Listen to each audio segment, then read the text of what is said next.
പ്രിയപ്പെട്ട രക്ഷിതാക്കളെ, നാട്ടുകാരെ, അധ്യാപകരെ, അയൽവാസികളെ, മറ്റു സുഹൃത്തുക്കളെ, ഇന്ന് SSLC പരീക്ഷാഫലം പുറത്തു വരികയാണല്ലോ. അതുമായി ബന്ധപ്പെട്ട ചില കാര്യങ്ങൾ ഓർമ്മിപ്പിക്കാൻ വേണ്ടിയാണ് ഈ വോയിസ് മെസ്സേജ് അയക്കുന്നത്. തൊട്ടടുത്ത ദിവസങ്ങളിൽ തന്നെ +2 പരീക്ഷാഫലവും പ്രസിദ്ധീകരിക്കപ്പെടും. പതിവ് പോലെ ഫുൾ A+ഉം മറ്റ് A+കളും ആഘോഷിക്കപ്പെടും. അഭിനന്ദനങ്ങളും അവാർഡുകളും ഫ്ലക്സുകളും പ്രവഹിക്കും. അതിനിടയിൽ ഞെരിഞ്ഞു പോകുന്ന ചില മക്കളെക്കുറിച്ച് ഓർമ്മിപ്പിക്കുകയാണ് ഇവിടെ. റിസൾട്ട് കാത്തിരിക്കുന്ന മക്കളുടെ രക്ഷിതാക്കളോടാണ് ആദ്യം പറയാനുള്ളത്. നിങ്ങൾ നിങ്ങളുടെ മക്കളുടെ പരീക്ഷാഫലത്തിന്റെ പേരിൽ സമ്മർദ്ദത്തിലാക്കിയവരാണോ അവരെ? എങ്കിൽ കരുതിയിരിക്കുക, നഷ്ടപ്പെടുന്ന A+കളെ കുറിച്ച് നിങ്ങൾ അവരെ ഭീഷണിപ്പെടുത്തിയിട്ടുണ്ടെങ്കിൽ, അവനെ പോലെ അല്ലെങ്കിൽ അവളെ പോലെ നീ ആയില്ലെങ്കിൽ എന്ന് മറ്റു പലരുടെയും മക്കളെ നിങ്ങൾ താരതമ്യം ചെയ്തിട്ടുണ്ടെങ്കിൽ ഒരു കാര്യം പറയാം. മക്കൾ നേടുന്ന A+കളുടെ എണ്ണമാണ് കുടുംബ ഗ്രൂപ്പുകളിലും വാട്സപ്പ് സ്റ്റാറ്റസുകളിലും നമ്മുടെ അഭിമാനം എന്ന് നാം തെറ്റിദ്ധരിച്ചിട്ടുണ്ടെങ്കിൽ ഇത് നമുക്ക് തിരുത്താനുള്ള അവസാന മണിക്കൂറുകളാണിത്.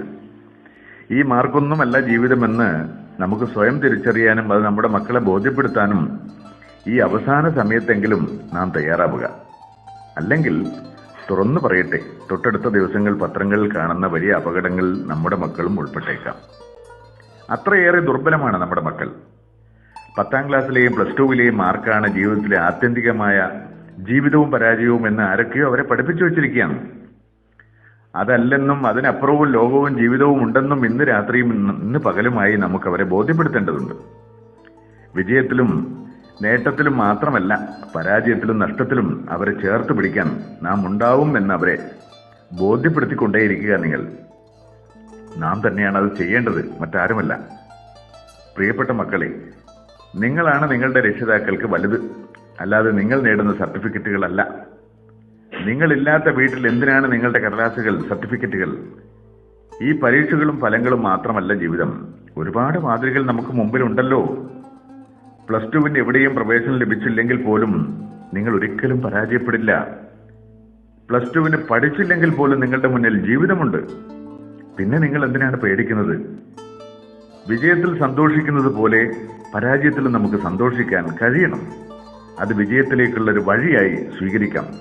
അങ്ങനെ പോസിറ്റീവ് ആകുക നിങ്ങൾ. ഇനി കൗൺസിലർമാരോട് പറയാനുള്ളത്, അടുത്ത 2-3 ദിവസങ്ങൾ നമ്മുടെ മക്കൾക്ക് വേണ്ടി നിങ്ങൾ മാറ്റിവെക്കാൻ നിങ്ങൾ തയ്യാറാവണം. ആർക്കും എപ്പോഴും സൗജന്യമായി ബന്ധപ്പെടാൻ പറ്റുന്ന തരത്തിൽ നിങ്ങളുടെ എല്ലാവരുടെയും നമ്പറുകൾ പരസ്യപ്പെടുത്താൻ കഴിഞ്ഞെങ്കിൽ വളരെ നല്ലൊരു കാര്യമായിരിക്കും.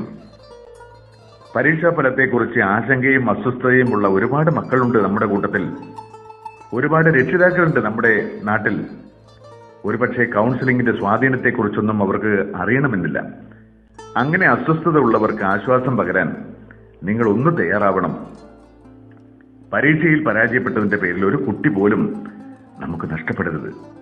നമ്മുടെ നാളേക്ക് വേണ്ടി നമുക്കവരെ ചേർത്ത് പിടിക്കാം. നമുക്ക് ഒരുമിച്ച് നിൽക്കാം.